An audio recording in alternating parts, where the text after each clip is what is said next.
Et si je te disais que tes échecs ne définissent pas ta valeur, ni tes compétences, ni ton potentiel? Alors, aujourd'hui, c'est un jour un peu spécial pour moi. J'ai décidé de tourner, c'est les vacances scolaires, hein. Et qui dit vacances scolaires, dit les enfants à la maison. Mais malgré cela, j'ai décidé de tourner cette vidéo car ce sujet me tenait tant à cœur.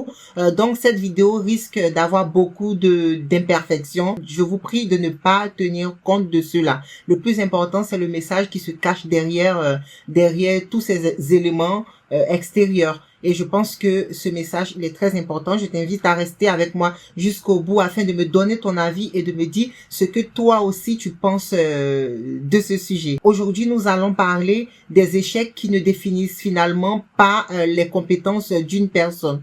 Je suis en reprise d'études. J'ai très souvent été confrontée à l'échec.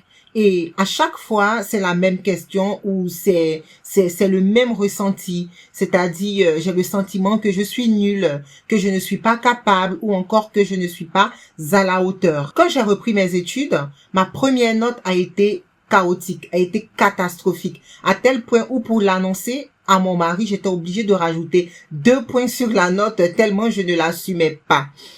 Et ça m'a fait très mal. Ça m'a fait très mal. Je me suis beaucoup remise en question. Je me sentais plus bien à l'écrit, mais à l'oral, je me sentais très très mal à l'aise. Il y avait le stress qui me faisait perdre tous mes moyens. Bien évidemment que je connaissais mes cours. Mais devant l'examinateur, devant les professeurs, je perdais tous mes moyens. J'avais un trou noir. Là, récemment, je viens de terminer les grandes épreuves. Je suis en Master 2. Donc, je termine les grandes épreuves et l'oral était rempli de stress. Ce qui m'a poussé à cette réflexion, ce qui m'a poussé à cette analyse, j'ai commencé à me poser des questions sur moi-même, sur mes compétences, sur mes capacités, sur ma légitimité à moi-même finalement. Mais en y réfléchissant, j'ai trouvé quelques éléments que je partage avec toi dans cette vidéo. J'ai compris une chose importante. C'est que le système dans lequel nous évoluons, le système dans lequel nous nous développons, ou encore le système dans lequel nous avons grandi, nous pousse à nous dévaloriser dès la moindre erreur. C'est-à-dire que tu rates une question, tu te sens incompétent ou tu fais une faute, tu doutes de toi, tu doutes de toutes tes capacités, c'est-à-dire tu remets toute ton intelligence en question et ce schéma, on le garde jusqu'à l'âge adulte, on le perpétue d'année en année dans nos jobs, dans nos projets, dans nos rêves, dans nos ambitions et cela même mène à nous paralyser. Mais au final, rater un examen, concrètement, rater un examen ou louper un entretien ou avoir une mauvaise note ou encore échouer un projet, un business, ça ne résume pas ce que l'on vaut ou ce que l'on peut définitivement. Ça ne dit rien de notre intelligence ou de notre savoir-faire ou de tout notre potentiel au final. Parfois, ce n'est pas toi, parfois ce n'est pas nous le problème, c'est juste le stress ou le manque de préparation. Oui, d'aucuns parleront de gestion du stress et tout, mais la gestion du stress ne fait pas partie, n'est pas intrinsèque à la compétence même que tu valorises. C'est un facteur extérieur, bien évidemment, à prendre en compte, je suis d'accord.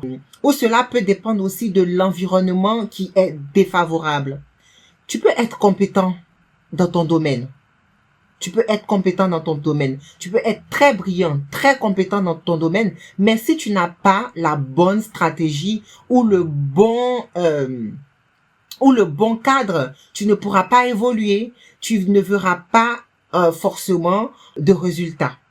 Un exemple est que tu peux être un bon créateur de contenu ou une très bonne créatrice de contenu, avoir des idées brillantes, parler d'un sujet que tu maîtrises avec brio, avec intelligence. Mais si ton contenu ne décolle pas, est-ce que ça veut dire que tu es incompétent ou incompétente? Non. C'est peut-être juste une question de stratégie, une question d'algorithme, une question de visibilité qui sont au final détachables de tes compétences. La stratégie peut être de la compétence relevée de la compétence d'une autre personne et l'algorithme, c'est une question de fondement. de fondement même de YouTube ou de fondement même du réseau social sur lequel tu évolues. Donc, au final, ces facteurs-là sont extérieurs, ne doivent pas être pris en compte dans ta compétence, dans tes compétences, dans tes capacités ou encore dans tes valeurs. Il y a un autre exemple du prestataire de service, c'est-à-dire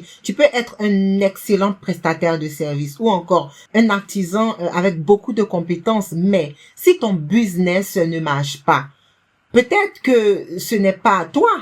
C'est juste une mauvaise stratégie ou un marché qui n'est pas propice, qui n'est pas favorable, un marché difficile. Tu ne vas pas à ce moment-là remettre ta fabrication en question ou remettre ton travail, ton service en question alors que tu fournis tous tes efforts, tu y mets toute ton énergie, tous tes efforts ou toutes tes connaissances et tu produis un bon résultat au final, mais ces facteurs extérieurs-là viennent t'empêcher de progresser. Alors, s'il te plaît, tu dois arrêter d'être dur avec toi-même. Arrête d'être dur avec toi-même. Arrête de juger ta valeur sur tes résultats immédiats. Tu n'es pas défini par tes échecs. Tu as besoin d'un bon cadre sûrement, d'un peu de temps sûrement et parfois d'un coup de pouce, ce dont nous avons tous besoin.